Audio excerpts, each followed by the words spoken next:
Social media is everywhere. Every second, people around the world use Facebook.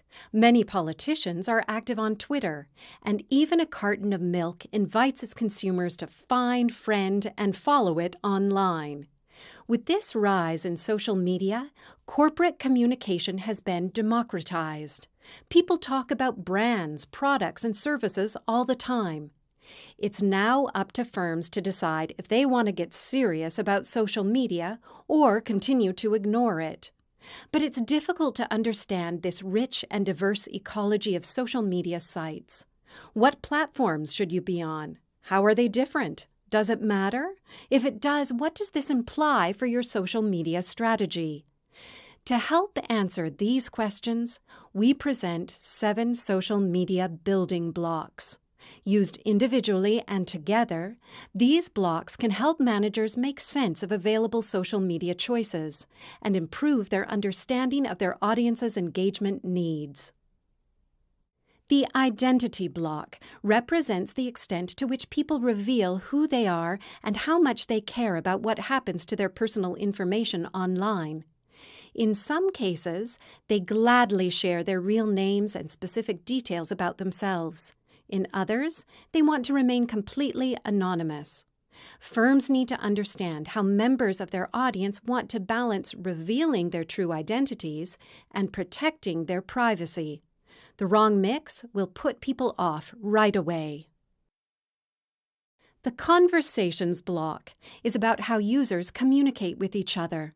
Some conversations are about staying connected, maybe through short public status updates. Others center around particular topics and create rich, often lengthy discussions. Firms need to know how to curate these conversations. In other words, when and where their users would like them to chime in to spark conversations, and when they should just sit back and listen. The sharing block addresses how users exchange, receive, and distribute content. They could be sharing all sorts of things: videos, deals, slide presentations, pictures, links, locations, tweets, pins, you name it. For firms, it's important to know what interests people have in common, what they think is share-worthy, and then to enable sharing while making sure the content doesn't offend anyone or violate existing privacy and copyright laws. The presence block covers the degree to which users can know if others are accessible. With GPS chips in mobile devices, this is increasingly easy, and lots of people let others know where they are, what their status is, and if they're ready to talk or meet. But firms should only ask for presence data if this is necessary. For social interactions on some platforms, location and availability really matter. On other platforms, not so much. The relationships block focuses on how users are connected to each other.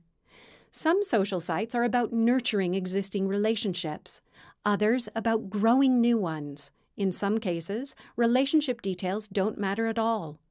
Building such social relationships is very important, online and offline, and firms need to figure out how to support the relationship dynamics that are most important to their users.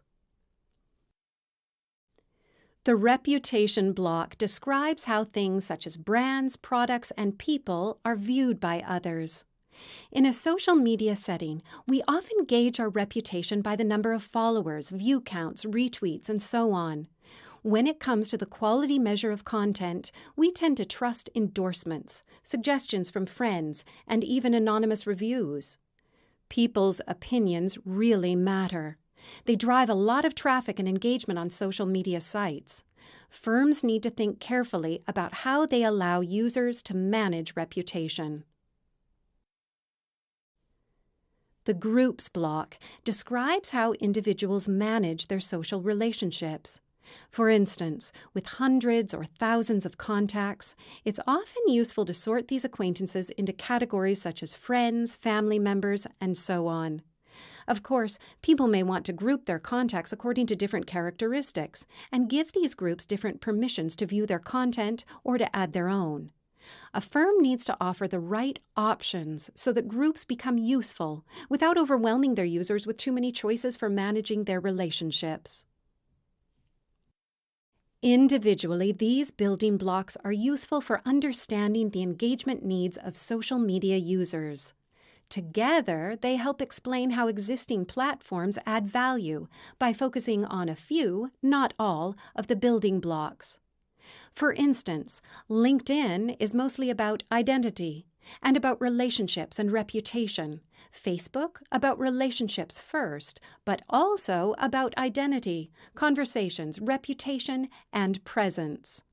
If you are about to get serious about social media, the Honeycomb framework allows you to understand social media activities and develop a strategy for your community. If you'd like to learn more about the social media honeycomb, its origins, and how firms can develop strategies for monitoring, understanding, and responding to different social media activities, please read our full article here.